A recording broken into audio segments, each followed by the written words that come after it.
Shalom, selamat pagi Ibu Bapak, Saudara-saudari yang diberkati Tuhan. Bertemu kembali dalam Ragi Renungan Pagi Jemaat GKE Banjarbaru. Hari ini Kamis 3 September 2020 bersama saya Pendeta Lisa Ariyanti. Nah, firman Tuhan yang menjadi dasar bagi perenungan untuk hari ini yaitu dari 2 Korintus pasal 12 ayat 11 sampai 21. Dengan perikop kekhawatiran Paulus. Bapak Ibu Saudara-saudari dapat membacanya dengan lengkap secara pribadi. Dan saat ini saya akan membacakan 2 ayat utama, yaitu ayat yang ke-12 dan ayat yang ke-14. Dan saya memberikan tema untuk renungan kali ini yaitu Tuhan sumber kekuatan kita. Sebelum kita membaca dan merenungkan firman Tuhan, mari kita bersatu di dalam doa. Firman-Mu Tuhan adalah pelita bagi kaki kami dan terang bagi jalan kami. Tolonglah kami rajin mendalami lalu melakukan firman-Mu ya Tuhan. Amin. 2 Korintus pasal 12, saya bacakan ayat 12 dan 14 yang berbunyi demikian.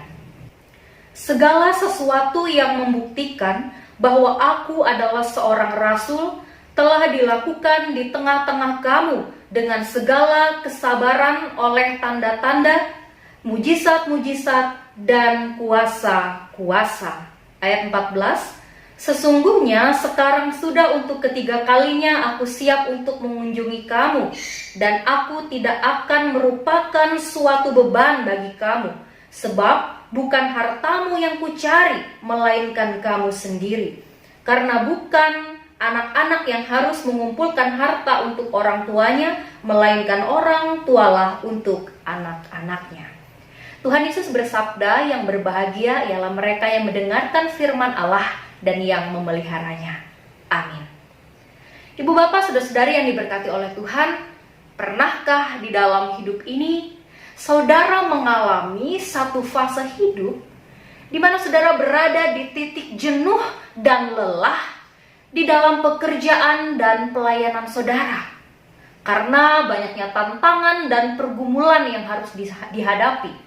Misalnya, karena rutinitas yang sama dan berulang setiap harinya, tuntutan yang semakin hari semakin berat, tantangan dari orang yang dilayani, gosip yang dihadapi, dan perasaan tidak suka dari sekelompok orang terhadap kita.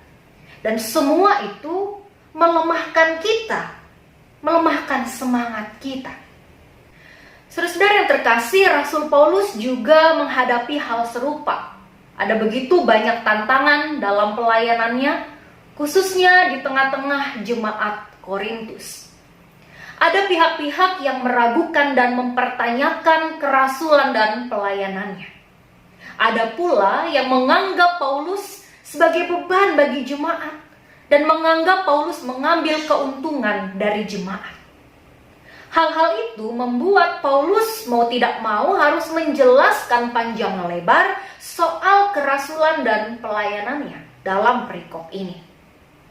Saudara-saudaraku yang terkasih, semua tantangan yang dialami Paulus bisa saja membuatnya merasakan kesedihan, kelelahan, dan kelemahan. Tetapi Paulus tidak berhenti dalam pelayanannya. Mengapa?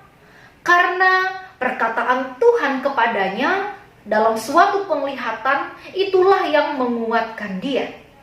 Kalau kita baca dalam 2 Korintus pasal 12 ayat 9 sampai ayat 10 dikatakan, tetapi jawab Tuhan kepadaku, cukuplah kasih karuniaku bagimu, sebab justru dalam kelemahanlah kuasaku menjadi sempurna. Sebab itu terlebih suka aku bermegah atas kelemahanku, supaya kuasa Kristus turun menaungi aku. Ayat 10, karena itu aku senang dan rela di dalam kelemahan, di dalam siksaan, di dalam kesukaran, di dalam penganiayaan dan kesesakan oleh karena Kristus. Sebab jika aku lemah, maka aku kuat. Ya saudara, Paulus sadar betul bahwa kekuatannya itu bersumber dari Tuhan. Dan justru dalam kelemahannya, Paulus mengalami kekuatan dari Tuhan.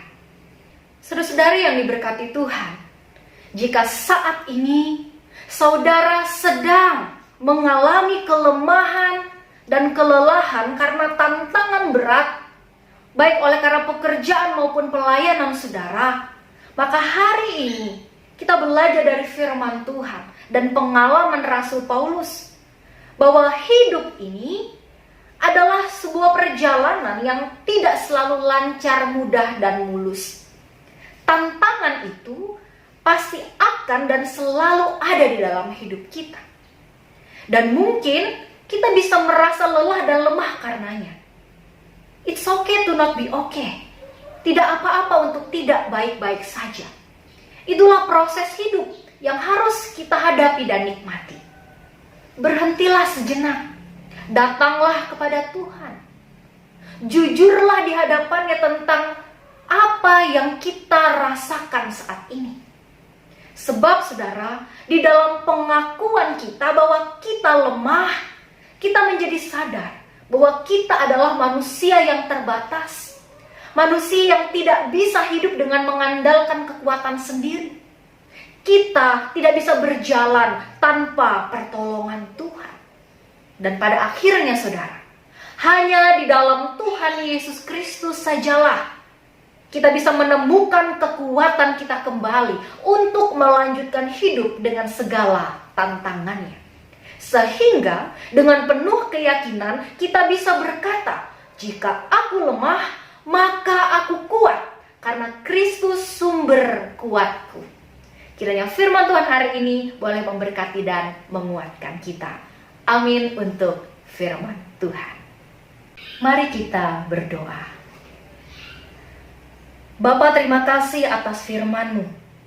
Mampukanlah kami menjalani pekerjaan, pelayanan, dan hari-hari hidup kami dengan penuh sukacita dan semangat ya Tuhan, sebab Engkaulah sumber kekuatan kami. Amin.